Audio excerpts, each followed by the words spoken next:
గురుగారు మరొక ఉత్తరం చూద్దామండి. ఈ ఉత్తరాన్ని రాధా గారు కర్నూలు నుంచి రాస్తున్నారు. బ్రాహ్మణులకు స్వయం పాకం ఇచ్చేటప్పుడు పాటించాల్సిన నియమాలేమిటి తెలియజేయండి అంటూ కోరుతున్నారు. క్షణ ప్రసాద కరణీయ అస్తు కరణీయ. క్షణము అంటే నిర్వ్యాపారత్వం క్షణం వ్యాఖ్యానం చెప్తుంది. ఏ పని లేకుండా కేవలం ఈ దానాన్నే ఇవ్వాలి అనేటటువంటి పనిని ఓ పనిగా పెట్టి కూర్చోవాలి.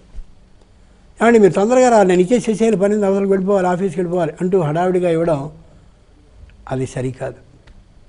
ఆయన్ని పిలిచి స్వయంగా పాదాలని కడిగి పీట వేసి కూర్చోబెట్టి మీ కుటుంబం అంతా సుఖంగా భోజనానికి కావలసినటువంటి పదార్థాలు ఏవైతే ఉన్నాయో చక్కనైనటువంటి విస్తరణలో మేము ఏర్పాటు చేసి, ఇదిగో తండులం అంటే బియ్యం, శాకం, సూపార్థం, ఏవేవి, ఇదిగో ఇది కూర కోసం, ఇది పప్పు కోసం, ఇది పచ్చడి కోసం, ఇది దీనికోసం అన్నీ నేను ఏర్పాటు చేసి మీకు ఇస్తున్నాను. చిట్ట చివరికి ఘృతం, అభికారం కోసం అంటారు, అదిగో ఘృతం, నెయ్యి, ఆవు నెయ్యి అన్నీ ఏర్పాటు చేశాను.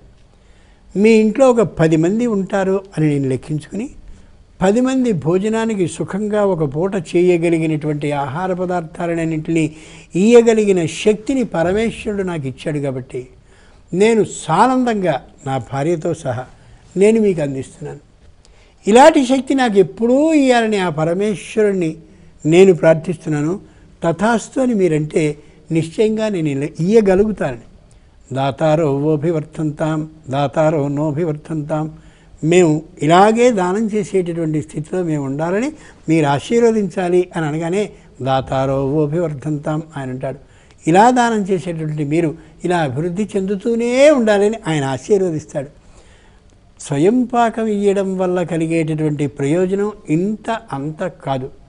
నిజాన్ని నిజంగా మాట్లాడాలంటే ఇంట్లో ఎవరైనా వ్యాధి పీడితులుగా ఉంటే, ఏదైనా వ్యాధితో పీడింపబడుతూ బాధతో ఉంటే 10 మంది ఒకరోజు ఒక పూట చక్కగా భోజనం చేయగలిగిన సర్వ ఆహార పదార్థాలని అక్కడ పెట్టి, అభిజిత్ లగ్నం అంటే ఖచ్చితంగా 11:45 నుంచి 12-15 నిమిషాల మధ్యలో అలా కానీ దానాన్ని చేసినట్టయితే అదేమిటంటే వంట అయిపోతుంది కదా ఆ తర్వాత అని కాదు.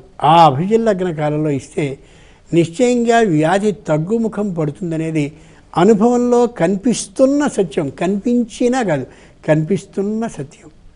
ఇంట్లో 10 మంది ఉంటారు నిశ్చయంగా, మాతా పిత సునిషే పుత్రో, మొత్తం ఉండేటటువంటి 10 మందికి సరిపోయే వస్తువుల్ని ఈ విధంగా దానం చేయాలని శాస్త్రం చెప్పింది. నిర్వ్యాపారత్వం, ఏదో పని తొందర ఉండి మాత్రం ఎప్పుడు ఇవ్వకూడదు, ఇస్తే ప్రయోజనం ఉండదు. గురుగారు మరి మీ అమూల్యమైన సమయాన్ని కేటాయించి మా స్టూడియోకి విచ్చేసి ప్రేక్షకుల ఆధ్యాత్మిక పరమైన సందేహాలకు శాస్త్రీయ సమాధానాలు అందించారండి. చాలా సంతోషం.